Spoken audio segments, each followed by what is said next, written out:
Lecture 4, we'll talk about parental drug product manufacturing facility, various isolator systems, water and air quality requirements. Okay, I think you've heard about these topics before in different classes, but hopefully this will be a review because these topics are so important as part of the CGMP requirements. Okay, so first of all, overview of parental drug manufacturing. So when you say drug manufacturing, as you said, starting from the formulation, which includes compounding and mixing. So your API will be compounded, mixed with excipients, right? And then there should be a filtration, maybe final filtration before the aseptic filling. Your formulated drug will be filled into the primary containers. That is done aseptically in a very clean condition. And then again, terminal sterilization could take place if it'll be possible. Okay, if not, if your drug is biological molecule, it may not happen because your drug is susceptible for degradation. And then lyophilization may happen. Okay, freeze drying depends on how your drug will be stored. And then closing and sealing. So after stoppering, your vials should be sealed with the crimps. So that's sealing. And then sorting, inspection, visual inspection will take place to identify any particulate matters, foreign matters in your drug. And the labeling of your containers will take place. And then final packaging for distribution. So we're talking about all these processes, and when these processes happen, what kind of condition would be there. So that's the topic of discussion today. So manufacturing process is complicated, of course. So to meet the product specification and quality requirements. So yeah, there will be a lot of things that are required. On top of that, and your drug should be aseptic because it's a sterile drug. So that makes things more complicated. So you should keep your facility, manufacturing space very clean. Okay, and then so when the manufacturing process happens, it starts with the procurement of the raw materials, of course. So maybe drug excipients and vehicles, delivery systems, and packaging materials, and all those things should be received, and then they should be inspected and used.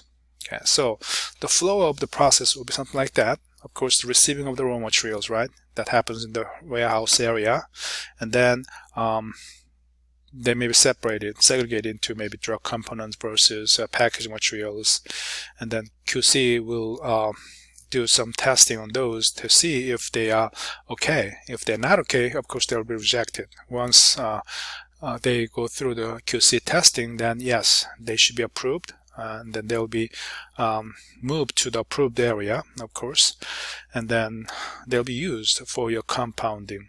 So weighing, dispensing will take place, manufacturing process will take place, and maybe it's a formulation process, maybe filling process that will happen. And during the process, they'll be stored somewhere. Again, QC will inspect, okay, and then so maybe that's part of the visual inspection that may take place there. And the packaging and labeling will take place again, and then quarantined. Okay, and then final quality check will take place. So there may be some things will be rejected if they're not rejected, and then they'll be inspected. So and then they'll be released after that. So then the shipping and distribution will take place. So we're talking about that process. So again, the quality is the most important part, because if there's no quality in your drug, that means the patients could be jeopardized, because your product doesn't have a quality. If they go into a patient's body, that's a dangerous thing, right? So everything that's happening should be validated. Okay, so manufacturing process, the materials that are used, personnels. Okay, you have that responsibility. So if, for example, if you are sterilizing something, that process should be validated to make sure that that is really sterilizing. Okay, data should be kept. Okay, so the reduction of the contaminants, if there's just sterilization happening, should be shown through your data. So the validation process, okay, that's the integral part of your CGMP requirement. If it's not validated, you cannot do it, and you cannot use it in your GMP process.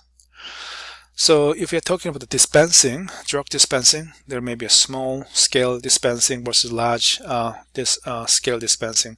Depends on how the size of the production you are doing. If it's maybe hundreds of dosage, that may be considered a small scale dispensing. So maybe like an early phase of clinical trial, like phase 1, you may have just tens of the patient, maybe volunteers. So you are manufacturing drug for that. It will be considered the small scale dispensing. But if it's a later phase of the clinical trials, maybe hundreds of thousands of people being tested, then you have to manufacture large scale. Okay, of course the commercial as well. Yeah, so GMP manufacturing for clinical trials and commercial use a little different based on the requirement of the size of the dosage. So later phase of clinical trials, commercial phase, you go through a large scale manufacturing, of course.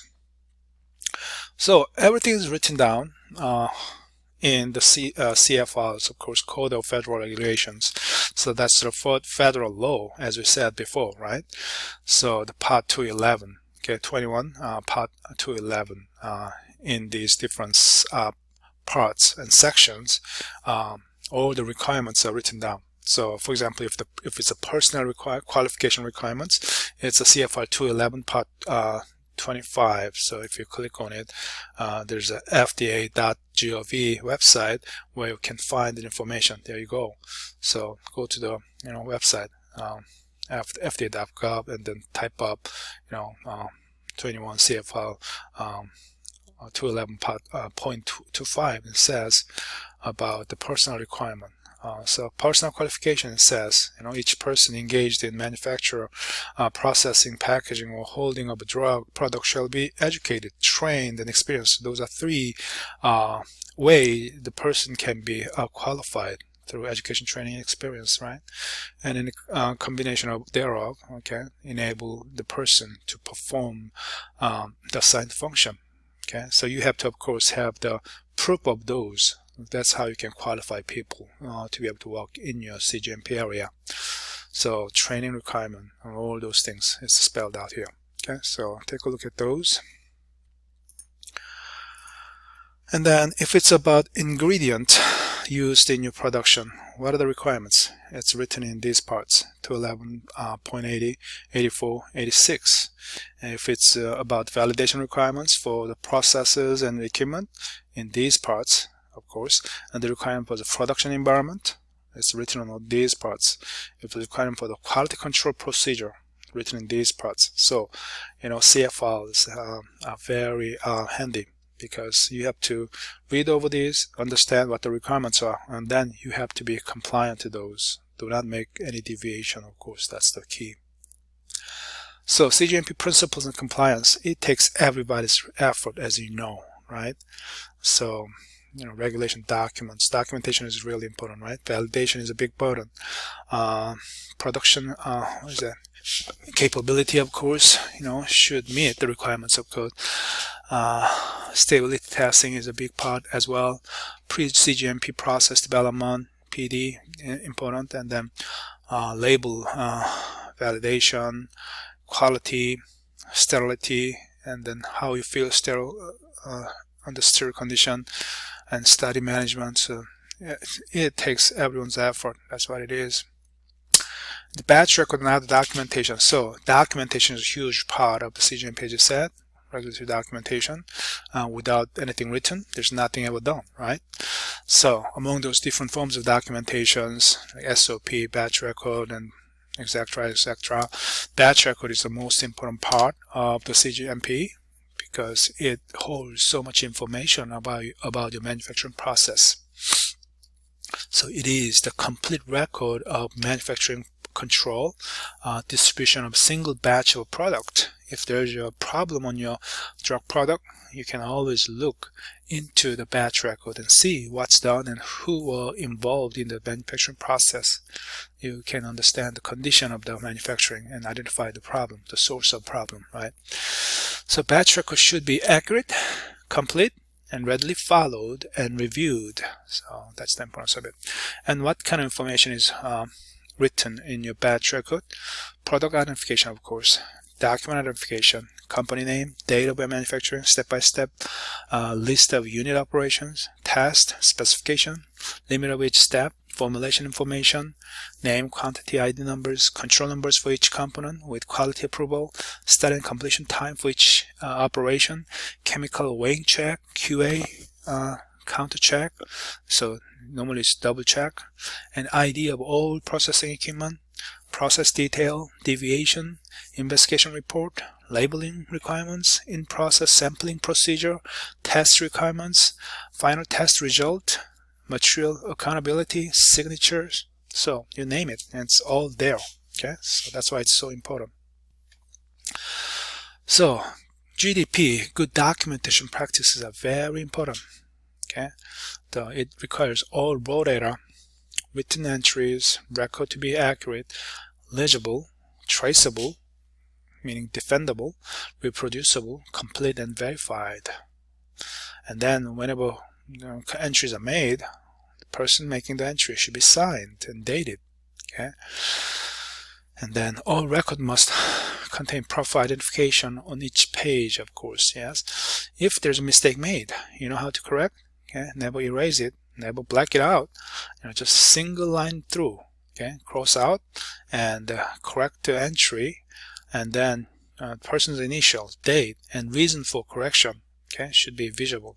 Okay, that's how you make a correction on the GDP. So documentation failure is the most frequently cited observation during the FDA audit. Okay, so don't make a mistake. And electronic batch records should also substantiate that every significant step in the production and the packaging was accomplished according to the GMP. So there's no difference, electronic or the paper form, you should be compliant to the CGMP requirements. Manufacturing facility, of course, you have to design according to the facility requirement, of course. So design, construct, and the property and everything should follow the CGMP guideline. Materials used in manufacturing facility must be smooth, cleanable, and impervious. So it should not get wet and get hold a lot of moisture and get rotten. You shouldn't do that. Okay, no moisture damage should take place. And then the corners should not be 90-degree angle, then it will be hard to clean. Okay, and smooth, so the cleaning should take place daily. No gap, no crack, no recess. Okay, and other defects. So these can collect a lot of contaminants, so you should not see anything like those. Air systems, lighting, and communication systems require special design, so without any disturbing the normal airflow, they should be installed and used. Okay, air pressure in the clean room area should be what do you say? It's a negative pressure. So when you open the door, the air should blow out, not go in. Okay, so from the most clean area, maybe grade A, and to the less clean area, B or C, air should flow from the cleanest area to the dirty area. That's the requirement, right? And the door should be self-closing. Okay, there should be a mechanism that closes the door shut by itself, so you don't have to touch the handle, door handle, every time you go in and out. Okay, and there should be inner lock. So if there are double doors there, you can only open one door at a time. That's a requirement because you don't want to have a lot of air coming in all of a sudden. GMP requirement regulation on facility 211.42, 46. Yeah, it says all those things. HEPA filters, positive pressure. Yeah, it's positive pressure, not negative pressure. And equipment control and all those things. You can read over those. Okay.